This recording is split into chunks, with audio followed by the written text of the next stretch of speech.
Dünya xəritəsinə baxdıqda Azərbaycanın sadəcə bir nöqtə olduğunu görə bilərsiniz.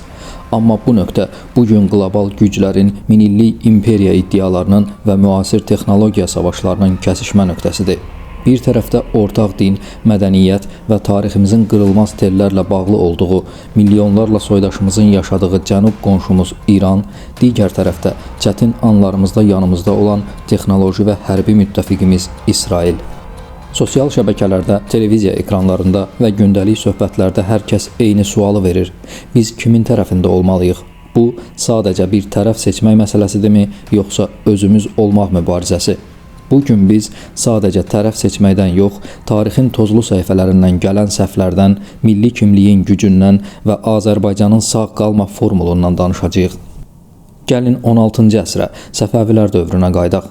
Şah İsmail Xətai şiəliyi dövlət dini elan edəndə bu sadəcə bir inanc seçimi deyildi. Bu həm də bir milli və siyasi qalxan idi. Azərbaycan türkləri bu inanc ətrafında birləşərək özlərini həm Osmanlıdan, həm də digər güclərdən fərqləndirdilər. Əsrlər boyu şiəlik bizi İrana bağlayan ən güclü mənəvi körpü oldu. Amma bugün bu sual yaranır. Bu körpü bizi birləşdirir, yoxsa kiminsə bizə diktə etməsi üçün bir vasitədir? İran üçün şiəlik bir yumuşaq güc elementinə çevrildiyi halda, Azərbaycan üçün bu sadəcə tarixi bir miras və fərdi inanc məsələsidir. Bu baxış bucağı fərqi bugün Bakı və Tehran arasındakı ən böyük çatların başlanğıcıdır. Tariximizin ən ağrılı, ən dramatik nöqtəsi isə 19-cu əsrdir. 1813-cü il Gülüstan və 1828-ci il Türkmənçay müqavilələri. Bu adlar hər bir Azərbaycanlının yaddaşına bir millətin iki yerə bölünməsi kimi həkk olundu. Araz çayı sadəcə bir su sərhədi deyil, həm də bir faciənin simvoluna çevrildi. Şimalda Rusiyanın, cənubda isə İranın hakimiyyəti altında qalan bir xalqın fərqli inkişaf yolları başladı. Burada bir məqamı qeyd etmək vacibdir. Türkmənçaydan sonra Şimali Azərbaycan, yəni bugünkü müstəqil respublikamız, Avropa mərkəzli Rus mədəniyyəti və dünyəviliyi ilə tanış oldu. Cənub isə şərq mühafizəkarlığının içində qaldı.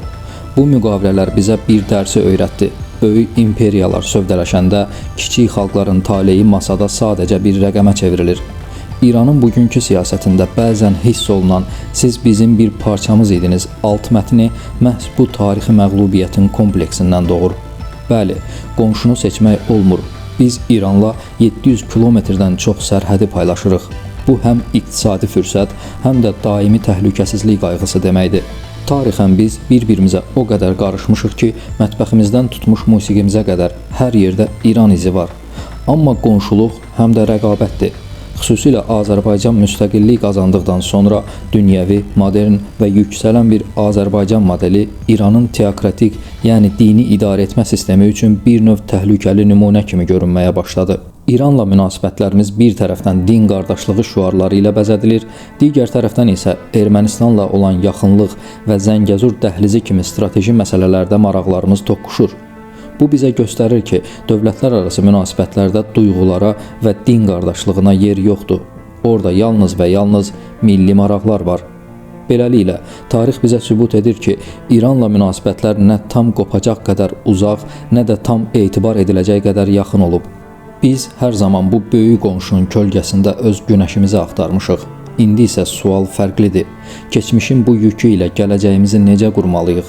İranın bizim üzərimizdəki ideoloji təsiri niyə artır və biz buna hazırıqmı? Tarixdən bu günə gəldikdə qarşımızda daha mürəkkəb bir mənzərə canlanır. Bir dövlətin sərhədlərini ordular qoruyur, amma bir xalqın ruhunu və beynini yalnız onun öz dəyərləri qoruya bilər. Bugün Azərbaycanda din faktoru sadəcə bir inanc məsələsi deyil, həm də ciddi bir təhlükəsizlik məsələsinə çevrilib. Cəmiyyətdə dini boşluğumuz var və təbiətdə olduğu kimi sosiologiyada da boşluq heç vaxt boş qalmır. Onu mütləq kimsə doldurur.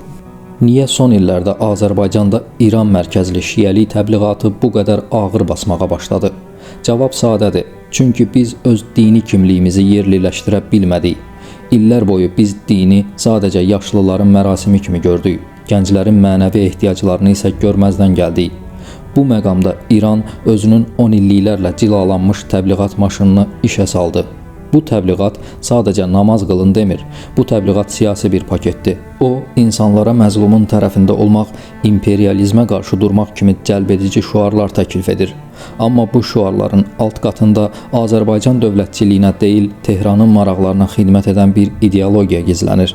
İnsanlar dini suallarına cavab tapmaq üçün yerli məscidlərdə savadlı, müasir və milli ruhlu din xadimləri görməyəndə çarəni internetdəki İran yönümlü müctəhidlərin moizələrində tapırlar. Beləcə, vətəndaşımızın fiziki bədəni Azərbaycanda, ruhu və beyni isə başqa bir dövlətin idarə etməsində olur. Lakin təhlükə təkcə bir tərəfdən gəlmir. Əgər biz bu boşluğu milli əsaslarla doldurmasaq, qarşımızda iki qorxulu ssenari var. Ya İranın siyasiləşmiş şiəliyi, ya da Körfəz ölkələrindən idxal olunan, bizim mədəniyyətimizə tamamilə yad olan radikal vəhhabilik. Bu iki cərəyan əslində bir medalın iki üzüdür. Hər ikisi Azərbaycanın milli kimliyini, musiqisini, adət-ənənəsini və dünyəvi dövlət modelini hədəf alır. Biri bizi Şiə qardaşlığı adı altında Tehrana bağlamaq istəyir, o biri isə həqiqi İslam adı altında xalqımızı tariximizdən qoparıb səhralara aparmaq arzusundadır. Bu iki radikal qütb arasında qalan sadə Azərbaycan vətəndaşı isə öz milli mənini itirir. Bizim üçün ən böyük təhlükə budur. Vətəndaşımızın öz dövlətindən çox xaricdəki bir dini liderə bağlı olması. Bəs həll yolu nədir? Biz dini qadağan edə bilmərik, çünki inanc insanın daxili ehtiyacıdır. Həll yolu milli dini liderlərin yetişməsidir. Bizə elə din xadimləri lazımdır ki, onlar Qumda və ya Mədinədə deyil, Bakıda, Gəncədə, Şuşada yetişsinlər. Onlar Quranı da bilsinlər, Azərbaycanın dövlətçilik tarixini də. Onlar xalqa moizə oxuyanda Şah İsmailin cəsarətindən, Axundovun maarifçiliyindən və müasir elmin nailiyyətlərindən danışa bilsinlər. Əgər bizim öz dini avtoritetlərimiz olmasa, gənclərimiz fətva üçün hər zaman kənara baxacaqlar. Bizim dini mühitimiz idxal məhsulu olmaqdan çıxıb yerli istehsala çevrilməlidir. Din Azərbaycanın birliyini təmin edən bir amil olmalıdır, parçalayan yox. Bugün Azərbaycanın ən böyük strateji hədəflərindən biri budur. İnsanımızın inancını kənar dövlətlərin siyasi oyuncağına çevirməkdən xilas etmək. Amma bu problem təkcə dinlə bağlı deyil, bu daha dərin, kimlik böhranının bir əlamətidir. Hələ bir əsr əvvəl böyük maarifçi və satirik yazıcımız Cəlil Məmmədquluzadə acı bir həqiqəti belə ifadə etmişdi. Ölüsü ilə ərəbcə, dirisi ilə rusca danışan xalqım. Bu cümlə sadəcə bir satira deyildi, bu bir millətin kimlik dilemmasının diaqnozu idi. Bugün də həmin paradoksun müxtəlif formalarını görürük. Bir tərəfdən insanlar Rusiyanı Xocalı faciəsinə və 20 yanvar qırğınına görə haqlı olaraq tənqid edir, qəzəblənir. Amma digər tərəfdən eyni insanlar övladlarını Rus bölməsində oxutmaq üçün bir-biri ilə yarışa girir. Bir tərəfdən milli kimlikdən danışırıq, digər tərəfdən gündəlik həyatımızda qərarlarımızı çox vaxt başqa mədəniyyətlərin cazibəsinə görə veririk. Bütün bunlar nədən irəli gəlir? Bu, ilk növbədə uzun əsrlər davam edən imperiya təsirlərinin nəticəsidir. Azərbaycan tarix boyu müxtəlif imperiyaların, Rusiya imperiyasının, Sovet sisteminin, regiondakı dini mərkəzlərin ideoloji təsir zonasında qalıb. Bu təsirlər zamanla insanın düşüncə tərzinə, dil seçiminə, mədəni üstünlük anlayışına qədər sirayət edib. İkinci səbəbi isə öz milli modelimizi tam formalaşdıra bilməməyimizdir. İnsan boşluqda yaşamır. Əgər bir xalq öz ideoloji, mədəni və dini modelini yaratmasa, o boşluğu mütləq başqa güclər dolduracaq. Bir tərəfdən İran dini ideologiya ilə, digər tərəfdən Rusiya dil və mədəniyyət vasitəsilə, başqa tərəfdən isə Qərb populyar mədəniyyət vasitəsilə bu boşluğu doldurmağa çalışır. Beləliklə, ortaya qəribə bir mənzərə çıxır. Bədəni bir ölkədə yaşayan, amma düşüncəsi müxtəlif ideoloji mərkəzlər arasında parçalanmış bir cəmiyyət. Əsl təhlükə də məhz budur. Çünki dövlət yalnız sərhədlərlə yox, insanların şüuru ilə də qorunur. Əgər bir xalqın düşüncəsi parçalanırsa, o xalqın gələcəyi də parçalanır. Videonun əvvəlində bir sual qoymuşduq. Azərbaycan kimin tərəfində olmalıdır? İranın yoxsa İsrailin? Amma gəlin reallığa daha dərindən baxaq. Beynəlxalq siyasətin amansız çərxi fələyində tərəf seçmək çox vaxt asıllıq deməkdir. Əsl sual isə bu olmalıdır. Biz bir xalq və dövlət olaraq öz ayaqlarımız üzərində necə möhkəm dura bilərik ki, başqaları bizim tərəfimizdə olmaq üçün yarışsın? Bəzən düşmənimiz və ya rəqibimiz dediyimiz tərəflərdən də öyrəniləcək dərslər var. Gəlin İrana baxaq. Siyasi sistemini, ideologiyasını bir kənara qoyaq və obyektiv bir faktı görək. Bu dövlət 10 illiklərdir dünyanın ən ağır iqtisadi və siyasi blokadaları altındadır. Amma bugün belə dünyanın ən nəhəng ordularının birbaşa hücum etməyə çəkindiyi bir güc mərkəzidir. Səbəb nədir? Sadəcə silahlar və neftmi? Xeyr. Səbəb İranın 3000 illik ardıcıl dövlətçilik ənənəsi və sarsılmaz milli kimlik şuurudur. Onlar fars mədəniyyətini, dilini və tarixini elə bir təməl üzərində qurublar ki, daxildə hər hansı rejim olursa olsun, xalq mən kiməm sualına tək və qəti cavab verir. Onlar öz tarixlərini unutmurlar, öz unikallıqlarını hər şeyin fövqündə tuturlar. Məhz bu daxili bütövlük bir ölkəni blokadalarda belə ayaqda saxlayan əsl nüvə silahıdır. İndi isə özümüzə qayıdaq. Bizim sağ qalma formulumuz nədir? Azərbaycanın gələcəyi nə Tehranın moizələrindən, nə də başqa paytaxtların siyasi dəstəyindən asılı olmalıdır. Bizim gələcəyimiz təhsilin keyfiyyətində və milli kimliyimizin dərinliyindədir. Xalq nə qədər savadlı olsa, manipulyasiya olunması bir o qədər çətinləşər. Savadlı bir vətəndaş kənardan gələn dini təbliğatın mahiyyətini anlayar, tarixin saxtalaşdırılmasına icazə verməz. Bizim üçün milli kimlik sadəcə bayraq və himn deyil. Bu, bizim hər birimizin Azərbaycanın ortaq taleyinə olan sarsılmaz inancımızdır.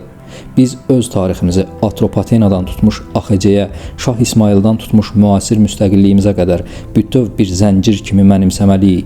Öz unikallığımızı qorumalıyıq. Nə tam şərqi, nə də tam qərb. Biz Azərbaycanıq, tolerant, dünyəvi, amma öz köklərinə bağlı bir millət. Bugün ən böyük səngər Qarabağda deyil, məktəb partalarındadır. Əgər gənclərimiz fizikanı, riyaziyyatı, sosiologiyanı və tarixi dərindən bilməsələr, onların beyinlərini ən bəsit dini və siyasi şüarlarla zəbt etmək asan olacaq. Dünyanın ən güclü ordularına qalib gəlməyin yolu texnologiyadan keçir. Texnologiyanın yolu isə elmdən. Bizim üçün güclü olmaq sadəcə tankların sayını artırmaq deyil, həm də mütaliə edən, tənqidi təfəkkürə sahib, öz hüquqlarını bilən və vətənini kör-köranə deyil, şuurlu şəkildə sevən bir nəsil yetişdirməkdir. Savadlı cəmiyyət yenilməz cəmiyyətdir. Belə bir cəmiyyətdən nə vəhhabilik toxumu cücərər, nə də xarici dövlətlərin 5-ci kolonu yer tapar. 10 illiklər boyu bizə bir nağıl danışıldı. Qərb demokratiyası, insan haqları və beynəlxalq hüquq. Bizə elə gəlirdi ki, dünyada ədaləti qoruyan bir ali iradə var və hər hansı bir çətinlikdə o sehirli əl gəlib bizi xilas edəcək. Amma son illərin qlobal hadisələri bu rəngli eynəkləri gözümüzdən qırıb atdı. Bugün biz görürük ki, demokratiya beşiyi adlandırılan ABŞ-də Epstein hadisələri kimi rüsvayçı skandallar elitanın mənəvi çöküşünü üzə çıxarır. Vyetnamdan İraqa, Suriyadan Əfqanistana qədər uzanan hərbi müdaxilələr göstərdi ki, böyük güclər üçün insan haqları sadəcə bir bəhanə, strateji maraqları isə acı həqiqətdir. Qəzzada baş verənlər, uşaqların və mülki insanların fəryadı qarşısında dünyanın susqunluğu bizə ən vacib dərsi verdi. Beynəlxalq hüquq yalnız güclülərin maraqlarını qorumaq üçün yazılmış bir mətndir. Reallıq budur ki, sizi kimsə gəlib xilas etməyəcək. Nə Vaşinqton, nə Brüssel, nə də başqa bir mərkəz. Dünyanın amansız qanunu dəyişməyib.